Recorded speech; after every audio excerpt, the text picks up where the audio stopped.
ओम ज्ञानतिमिरान्धस्य ज्ञानञ्जनशलाकया चक्षुरुन्मीलितं येन तस्मै श्रीगुरवे नमः। नमो विष्णुपादाय कृष्णप्रेष्ठाय भूतले श्रीमते भक्तिवेदान्तस्वामिन्यति नामिने। नमस्ते सारस्वतीदेवे गौरवाणी प्रचारिणे निर्विशेष शून्यवादी पाश्चात्यदेशतारिणे। नमो महावदन्याय कृष्णप्रेमप्रदायते कृष्णाय कृष्णचैतन्य नामने गौरतुसे नमः। जय श्री कृष्ण चैतन्य प्रभु नित्यानंद श्री अद्वैत गदाधर शिवासादि गौर भक्तवृंद। हरे कृष्णा कृष्णा कृष्णा हरे हरे, हरे राम राम राम हरे हरे। हरे कृष्ण। सभी भक्तों का हार्दिक स्वागत है आज के श्रीमद् भागवतम के चर्चा में। आज हम लोग चर्चा करेंगे Shrimad Bhagavatam first canto second chapter and verse number 19। तो इसके पूर्व पिछले श्लोक में हमने चर्चा किया था कि नष्ट प्रायेषु अभद्रेषु नित्यं भागवत सेवया भगवती उत्तमा श्लोके भक्तिर्भवति नैष्ठिकी। नैष्ठ की भक्ति कोई भी भक्त आसानी से प्राप्त कर सकता है अगर वो उसके सारे अभद्र नष्ट हो गए। और अभद्र कैसे नष्ट होते हैं? नित्यम भागवत सेवया, नित्य रूप से सतत भागवत का सेवा करने से। और भागवत का सेवा का क्या अर्थ है ये भी हमने चर्चा किया था। तो आप में से कोई भक्त बता सकते हैं कि कैसे नित्यम भागवत सेवा का क्या अर्थ, किस प्रकार से नित्यम भागवत सेवा किया जाता है? नित्य रूप से भागवत का सेवा करने से सारे अभद्र जो है नष्ट हो जाते हैं। अधिकतर अभद्र, ज्यादातर जो अनर्थ है वो हृदय से नष्ट हो जाते हैं और उसके पश्चात जो है नैष्ठिक की भक्ति प्राप्त हो जाती है। और नैष्ठिक की भक्ति प्राप्त हो गई फिर धीरे धीरे जो भक्त है रुचि आसक्ति भाव और प्रेम वो जब प्राप्त करता है तो अभद्र जो अनर्थ वो पूर्ण रूप से नष्ट हो जाते हैं। तो ये प्रायेषु ज्यादातर अनर्थ नष्ट करने के लिए क्या करना होता है? नित्यम भागवत सेवा। इसका अर्थ क्या है? यस योगेश को। हरे कृष्ण प्रभु जी, दंडवत प्रणाम।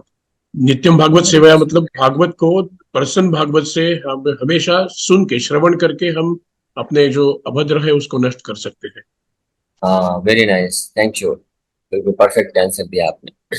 तो नित्यम भागवत सेवा मतलब जो व्यक्ति भागवत है उनके मदद से जब हम ग्रंथ भागवत की शिक्षा को प्राप्त करते हैं तो उससे सारे अभद्र नष्ट हो जाते हैं। यस अंश को आप भी बताना चाहते हैं? बताइए।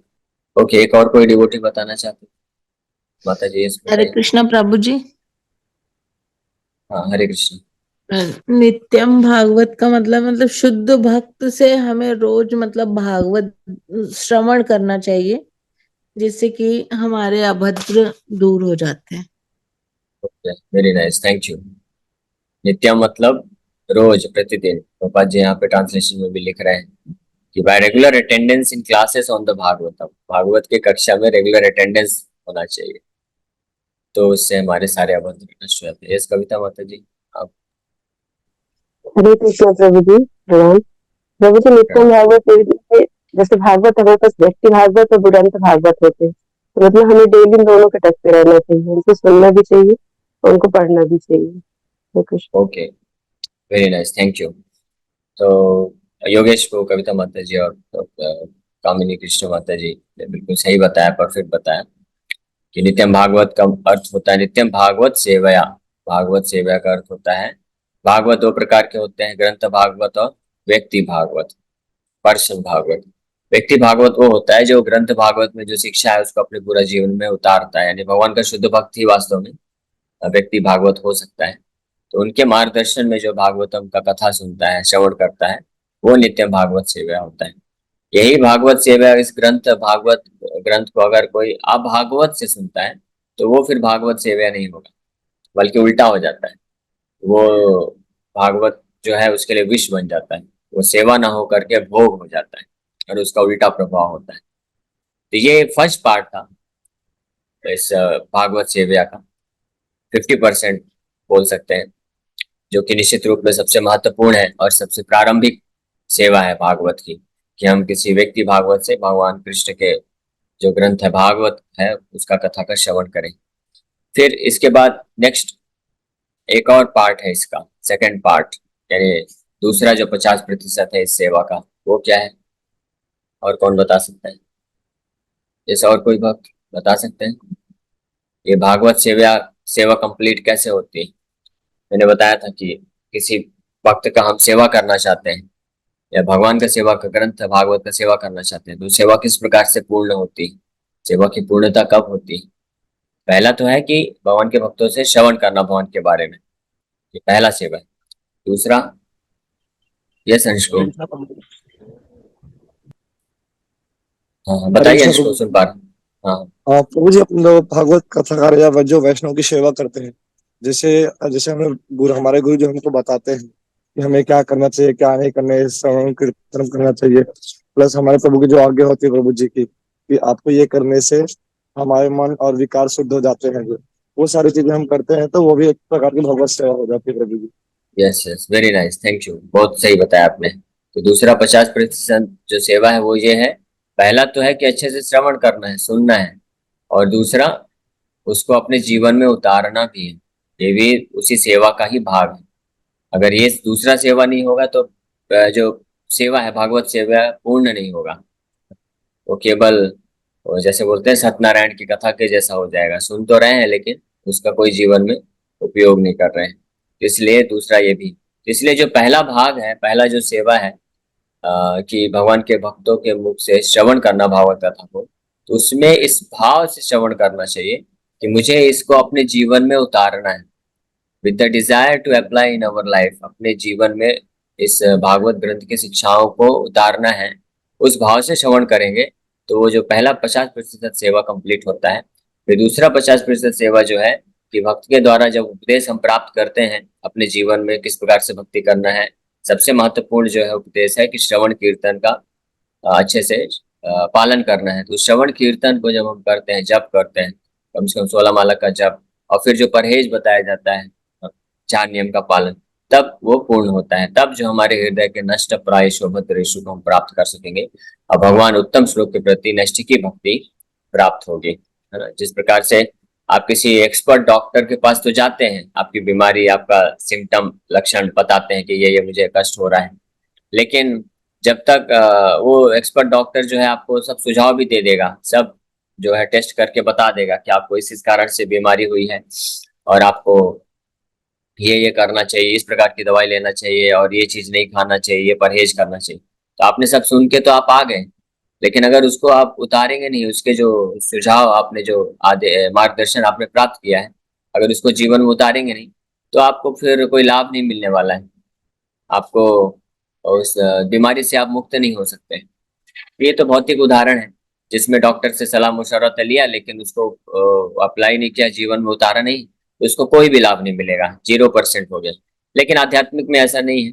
आध्यात्मिक में जैसे मैं बताया कि अगर कोई बैठ के केवल श्रवण भी करता है, सुनता बस भी है, अगर जीवन में उतारता नहीं भी है तो भी उसका लाभ तो होगा निश्चित रूप में, इसका कोई संशय नहीं है, और वो सेवा होती है, लेकिन वो सेवा कंप्लीट पूर्ण लाभ तब मिलेगा जब वो जो इन शिक्षाओं का उपदेशों को समझ करके और अपने जीवन में उतारता है, तब पूर्ण लाभ मिलेगा। यहाँ तक कि ये भागवत ग्रंथ, भागवत कथा इतना पावरफुल, इतना शक्तिशाली है कि अगर कोई श्रवण करता है लेकिन ध्यान पूर्वक भी नहीं कर पाता है, अच्छे से श्रवण भी नहीं करता है, बस ऐसे ही ठीक है लगा लिया थोड़ा बहुत, तो उसको भी लाभ मिलेगा, लेकिन लाभ भी उसी हिसाब से मिलेगा, थोड़ा बहुत के हिसाब से। आप जितना पैसा देंगे उसी के अनुसार आप कोई सामान खरीद सकेंगे। आपके पास अगर ज्यादा पैसा नहीं है, आप 60-70 हजार 1 लाख रुपए है, तो आपको 2 व्हीलर ही मिलेगा ना।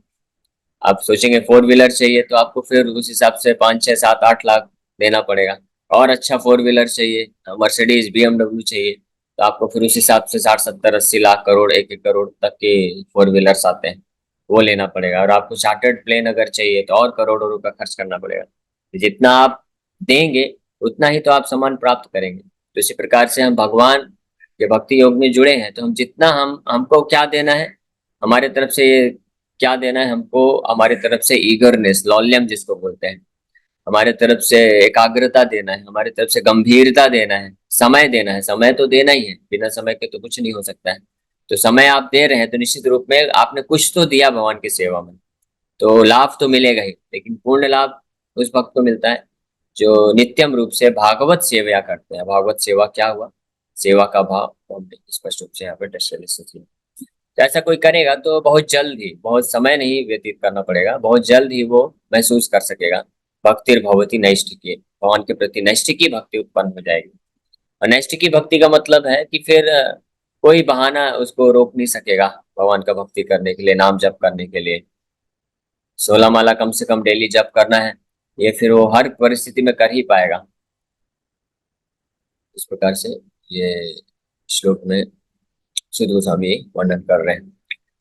और ऐसी स्थिति में आने के बाद फिर अब आगे और इसके सिम्टम्स लक्षण बताने जा रहे हैं जो आज के हम श्लोक में डिस्कस करेंगे। तो नष्ट प्रायेषु अभद्रेषु, जब अभद्र नष्ट हो जाते हैं तो क्या परिणाम होता है?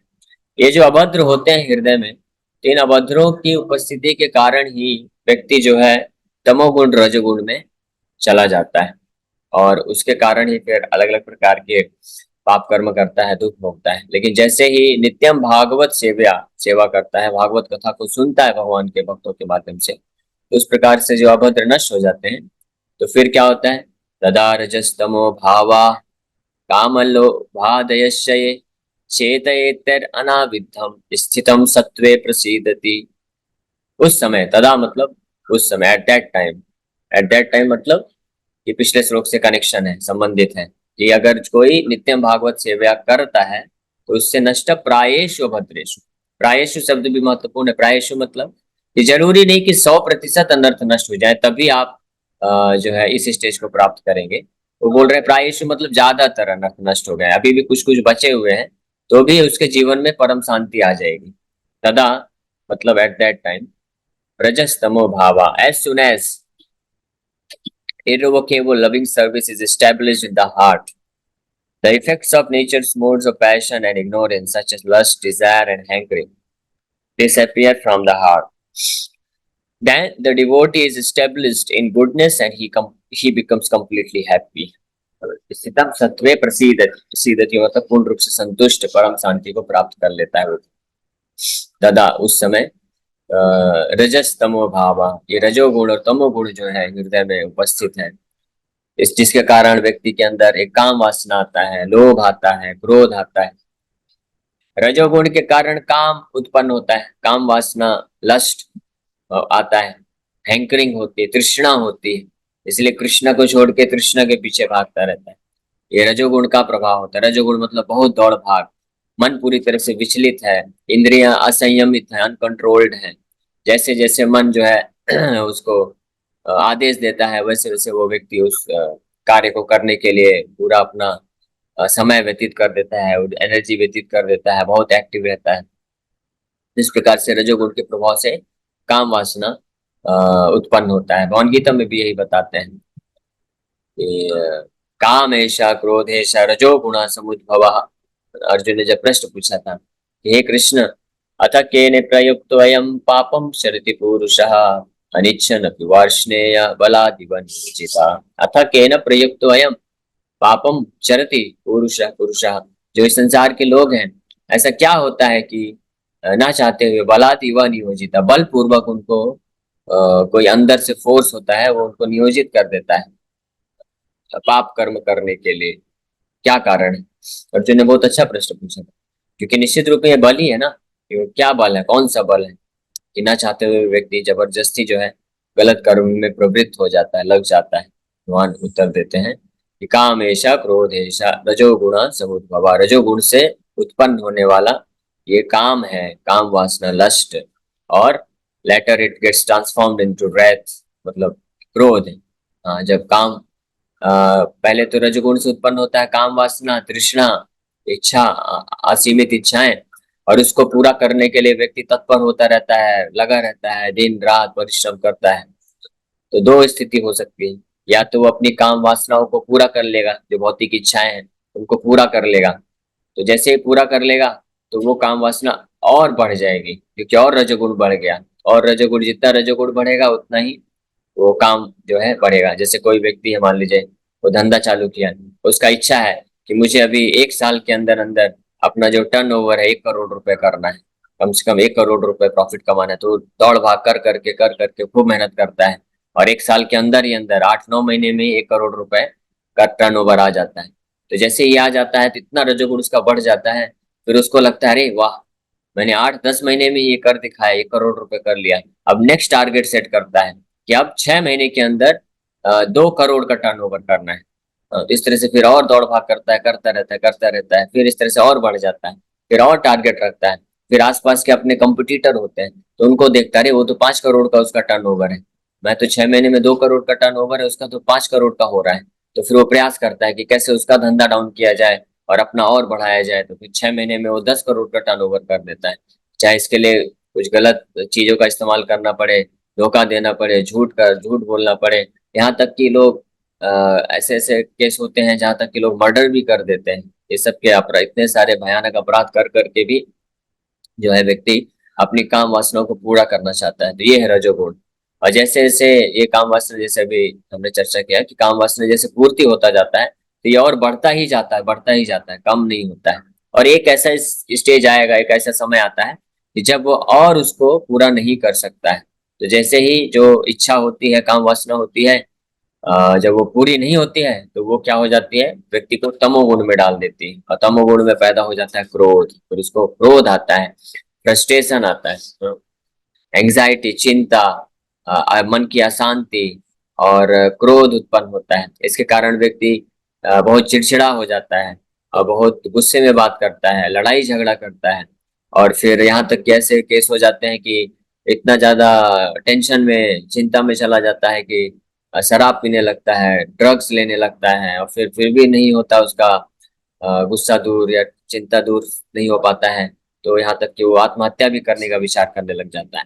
तो इस प्रकार से रजो और तमोगुण के प्रभाव के कारण व्यक्ति या तो काम वासना को पूर्ति करने के लिए दिन भर दौड़ भाग करता रहेगा, उस अग्नि की तरह ये भभकता रहता है हृदय में उसकी इच्छा। और या अगर पूरा नहीं हुआ तो क्रोध में आकर के मन अशांत हो जाने से, डिस्टर्ब हो जाने से वो गलत चीजों का सेवन करेगा और फिर फाइनली क्या कर देगा, आत्महत्या कर देगा। तो इस प्रकार से ये रजोगुण तो और तमोगुण के प्रभाव से ये होता है। लेकिन अगर कोई वास्तविक जीवन में शांति चाहता है, सुख चाहता है, तो इस रजोगुण और तमोगुण के प्रभाव से व्यक्ति को ऊपर उठना पड़ेगा।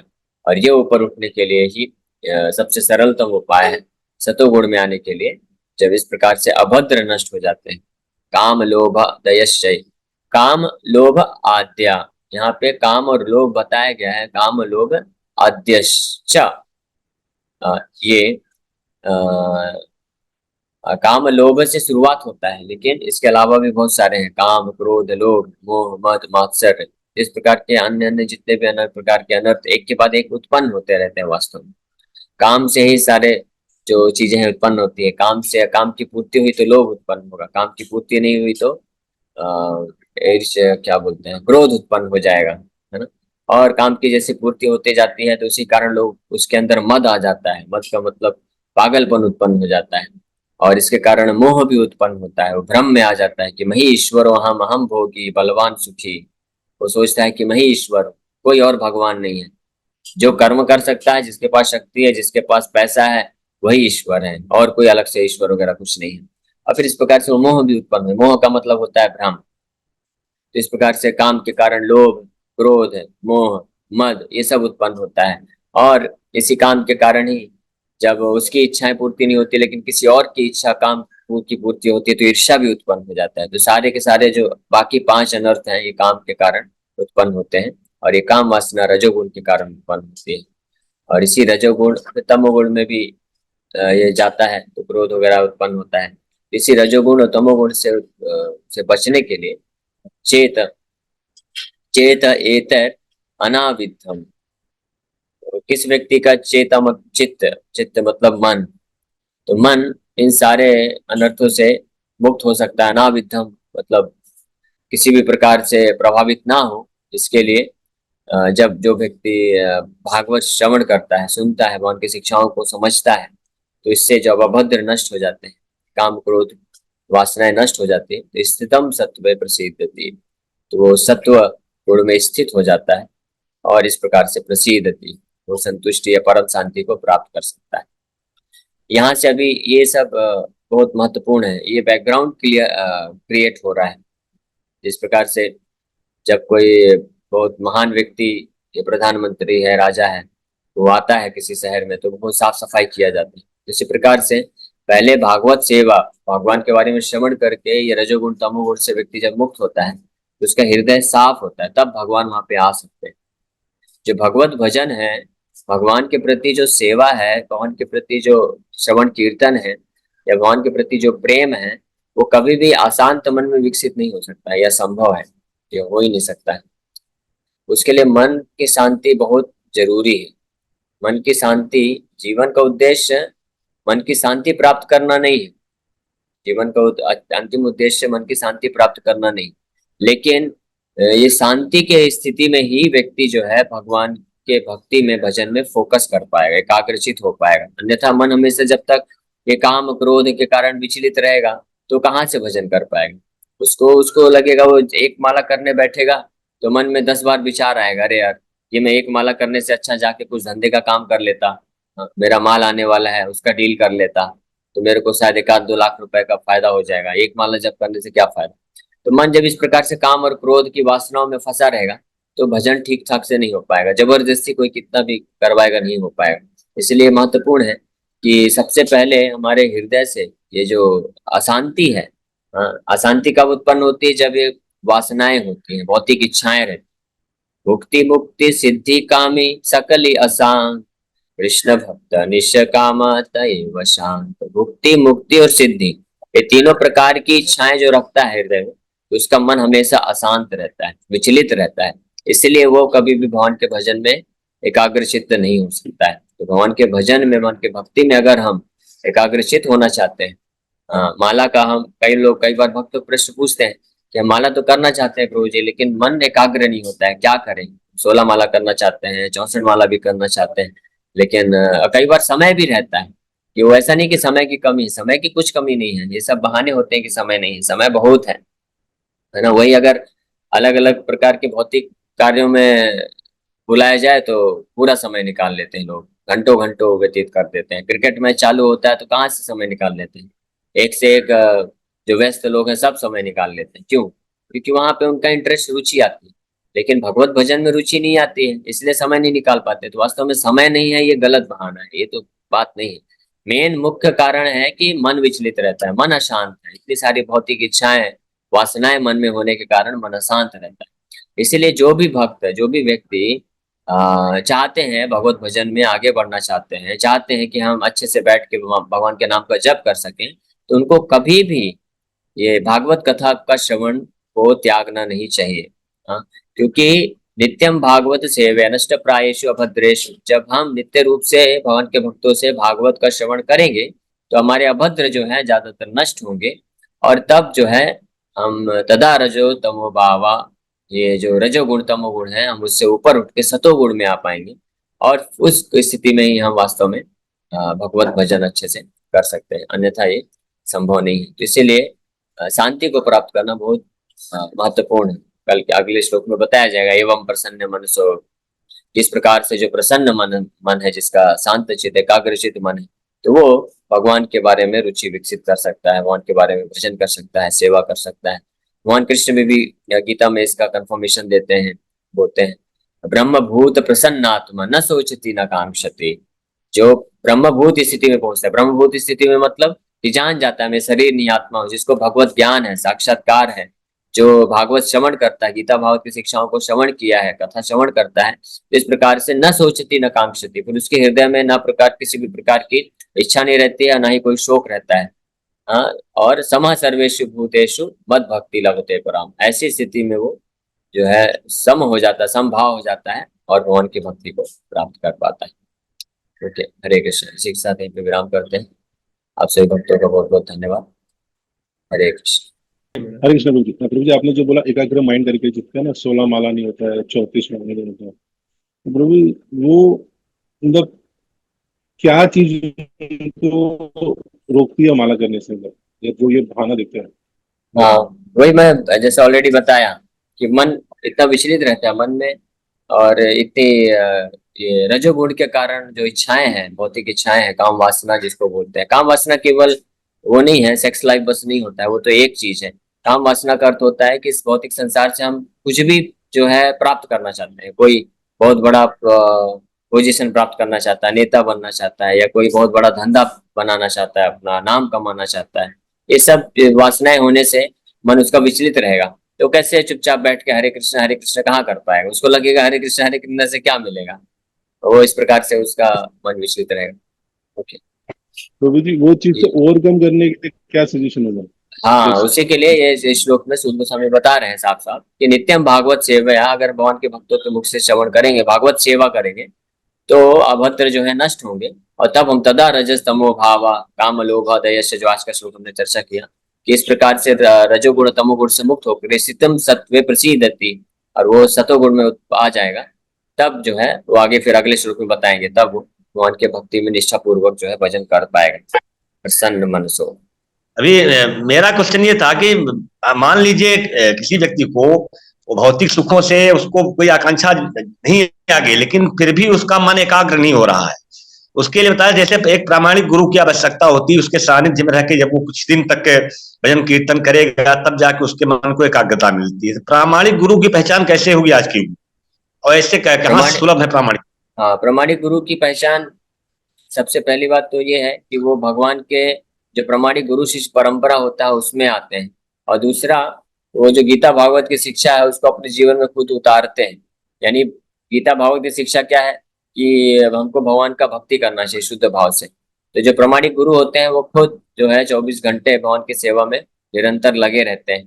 प्रभुपाद जी से प्रश्न पूछा गया था कि कौन है शुद्ध भक्त, कौन है प्रामाणिक गुरु? प्रभुपाद जी सरल भाषा में उत्तर दिए, जो भगवान कृष्ण से सबसे ज्यादा आसक्त है वही भगवान का शुद्ध भक्त है। यानी भगवान कृष्ण से आसक्त है मतलब और इस संसार से फिर आसक्ति नहीं रहेगा। ऐसा नहीं कि भागवत कथा कर रहा है तो बहुत रोते रोते और गाना बजाना करते हुए भागवत कथा कर रहा है, फिर भागवत कथा से उठ करके फिर चाय पी रहा है जाके, वो विरक्ति नहीं हुआ। विरक्ति मतलब संसार से विरक्ति होना चाहिए और कोई इच्छा नहीं रहना चाहिए, लेकिन भगवान के प्रति सेवा का पूर्ण रूप से भाव रहना चाहिए, वो प्रामाणिक गुरु है। और हम लोग भाग्यशाली हैं कि हमको कहीं ढूंढने का आवश्यकता नहीं है। हम लोग इस्कॉन में श्रीला प्रभुपाद जी वो प्रामाणिक आचार्य हैं, प्रामाणिक गुरु हैं, और उनके परंपरा में आने वाले ऐसे बहुत महान भक्त हैं, शुद्ध भक्त हैं, जो प्रभुपाद जी के जैसे ही पूरे विश्व में भ्रमण करके प्रचार कर रहे हैं। तो ऐसे प्रभुपाद जी के आश्रम में रहकर हम अगर भक्ति करेंगे तो आसानी से जो है भगवत भक्ति प्राप्त कर सकते हैं।